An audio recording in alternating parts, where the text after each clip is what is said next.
না, অবশ্যই খুবই ইম্পর্টেন্ট, এবং আমি মনে করি যে প্রত্যেকটা প্লেয়ারই এটা নিয়ে অ্যানালাইসিস করে। আমাদের চ্যালেঞ্জ তাদেরকে দিতে পারি এই বিষয়গুলো নিয়ে, তো অবশ্যই ওই জিনিসগুলো আমরা জাস্ট করব। এবং আসলে রেজাল্ট নিয়ে যদি বলেন, ডে 5 এ লাস্ট সেশনে যে আমাদের দুর্নীতি করেই মুশফিককে আউট করেছে।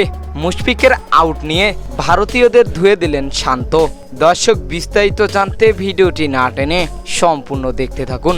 বাংলাদেশ ভারত ম্যাচ হবে এবং সেইখানে দুর্নীতি হবে না, এমন কোনো ম্যাচ নেই যে বাংলাদেশ ভারত হলেই দুর্নীতি হবে না। অবশ্য সবসময় দুর্নীতির কবলেই পড়েন বাংলাদেশিরা। অনেক সময় ভালো খেলেও দুর্নীতির কারণে কোনো রেজাল্ট বের করতে পারে না বাংলাদেশিরা। এবারে ভারত বাংলাদেশের টেস্ট সিরিজেই ঘটে গেল এমন এক কাহিনী। বাংলাদেশের টেস্ট ক্রিকেটের সেরা ব্যাটার মুশফিকুর রহিম, তার সাথে দুর্নীতি করলো ভারতীয়রা। সিরিজের দ্বিতীয় দিনেই মাঠে নামে বাংলাদেশ এবং সেইখানে বেশ ভালোই শুরু করেছিল বাংলাদেশিরা। তবে একের পর এক উইকেট দেওয়া শুরু হয় বাংলাদেশিদের মধ্যে।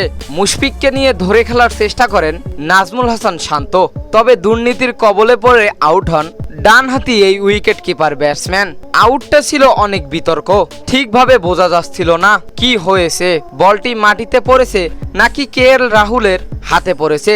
এমন একটি বিতর্ক আউট নিয়েই সংবাদ সম্মেলনে মুখ খুলেন বাংলাদেশের অধিনায়ক শান্ত। সংবাদ সম্মেলনে এসে তিনি বলেন, ভারতীয়রা আমাদের সব সময় দুর্নীতির কবলেই ফেলে। ভারত বাংলাদেশের ম্যাচ হবে আর সেইখানে দুর্নীতি হবে না। তবে মুশফিকের আউটটা বড়ই অবাক করেছে আমাকে। এই রকম আউট খুব সহজেই দেয় না কোনো ম্যাচে, কিন্তু মুশফিকের ক্ষেত্রে সেটা খুব তাড়াতাড়ি দিয়ে ফেলেছে আম্পায়ার। এবং মুশফিকের আউটের জন্য আম্পায়ারকে দোষী করেন বাংলাদেশের অধিনায়ক নাজমুল হাসান শান্ত। তো দর্শক, সত্যি কি মুশফিকের ওটা আউট হয়েছিল নাকি মুশফিকের ওটা আউট হয়নি? কি মনে হয় আপনাদের? জানিয়ে দেবেন এই বিষয়ে আপনাদের গুরুত্বপূর্ণ মতামত আমাদের ভিডিওর কমেন্ট বক্সে। এতক্ষণ আমাদের সঙ্গে থাকার জন্য অসংখ্য ধন্যবাদ।